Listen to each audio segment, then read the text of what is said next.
I am here with Alexander Mercouris, editor-in-chief of the Duran. Alexander, the Financial Times is reporting that the United States and the European Union have come to an agreement to push further sanctions onto Russia.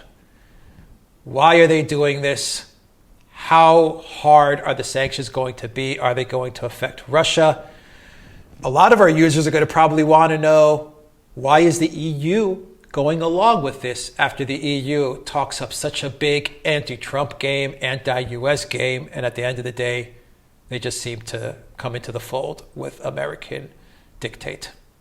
Right. Let's answer those questions one by one. First, why are they doing it? Well, the pretext for them is the Kerch Straits incident. This is the one where Ukrainian boats, these gunboats, tried to pass the bridge, which the Russians have built from the Kerch across the Kerch Strait to Crimea, and were impounded by the Russians, and the sailors were arrested. And this has been made by some people in the United States and in Europe into a pretext to impose more sanctions on Russia. I think it must be understood as a pretext, in the sense that I think that the Europeans and the Americans obviously do want to signal their continued support for Ukraine, but I think it's also an attempt to hold the line on the existing sanctions that have been imposed on Russia since 2014.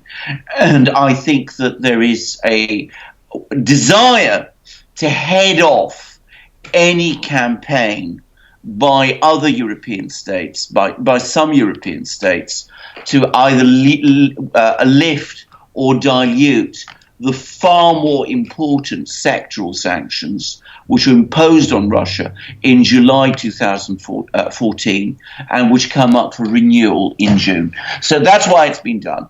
Why has the EU done this? I think it's, again, a case of the German-French combine imposing its views on the other EU states.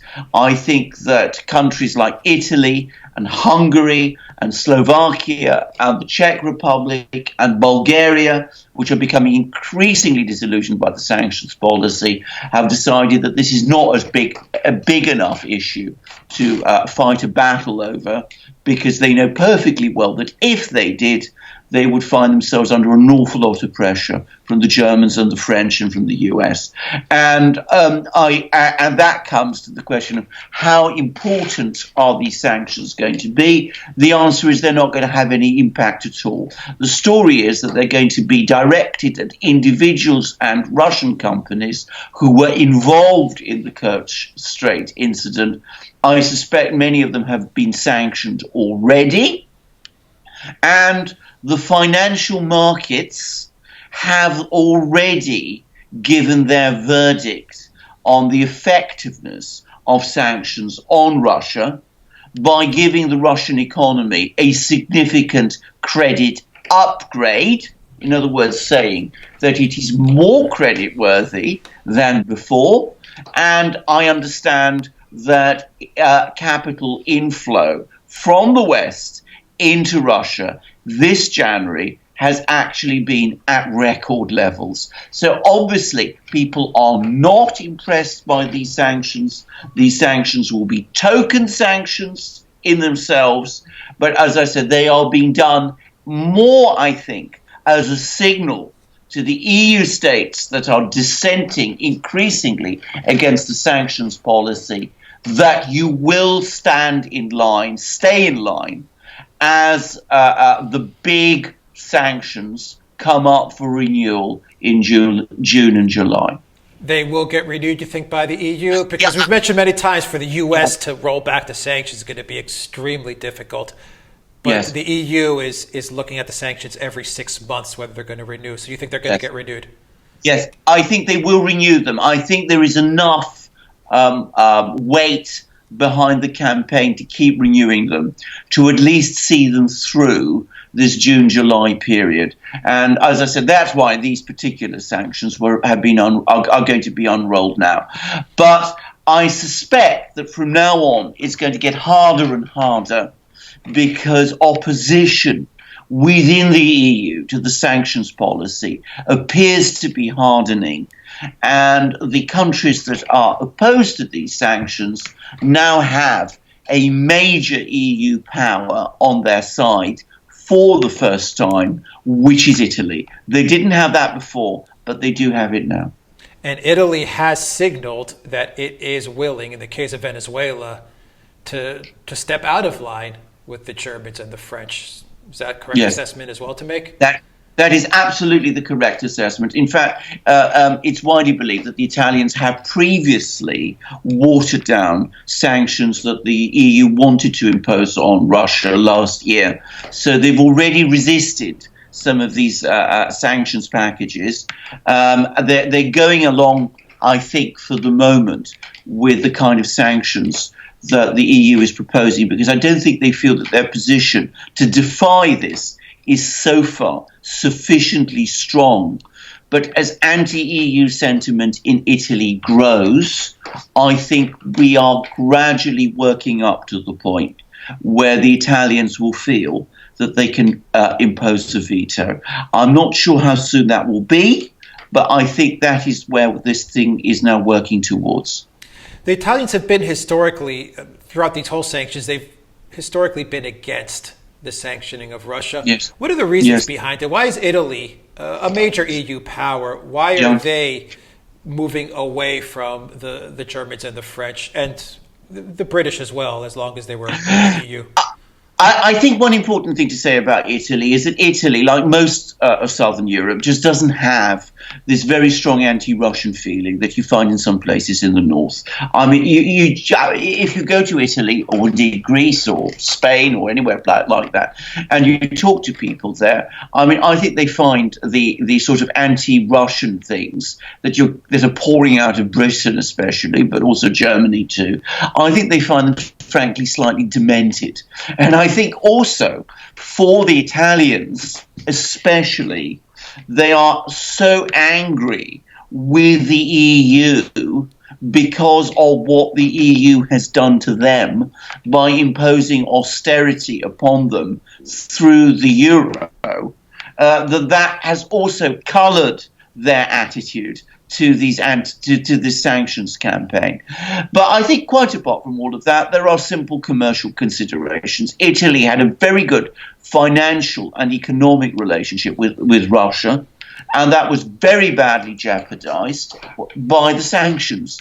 And I met an Italian businessman in London who had a good business in Russia, which the sanctions essentially destroyed. And when I went to the St. Petersburg International Economic Forum in, I think it was 2016, I remember the previous Italian Prime Minister, Matteo Renzi, who was pro-EU and very close to Merkel, also making it very clear that he really wasn't very happy with the sanctions. So, even pro-EU figures in Italy are not really were never very enthusiastic about this policy. They didn't agree with it. They don't agree with the anti-Russian drift in European affairs. It doesn't make any commercial sense, and they're angry with the EU anyway. Real quickly, the sanctions in June and July, which will get approved by the EU and the US, they'll continue the heavy sanctions against Russia. They'll continue with those. Yes. Do you think Russia's going to make a stink about it at all, or they're just going to keep on doing what they're doing? They will keep on doing what they're doing. I mean, the Russians have been working methodically to reduce the damage sanctions can do to them. They've created their own alternative to the SWIFT interbank payment system. They've created their own payment cards, the MIA payment card, to replace MasterCard and Visa. They've paid off most of their debt to the West. They now hold more in their reserves than they have in debt to the West. And there's now recent reports about the fact that they're even taking steps to protect their own, the Russians part of the internet, the RUNET as it's called, from a possible switch off.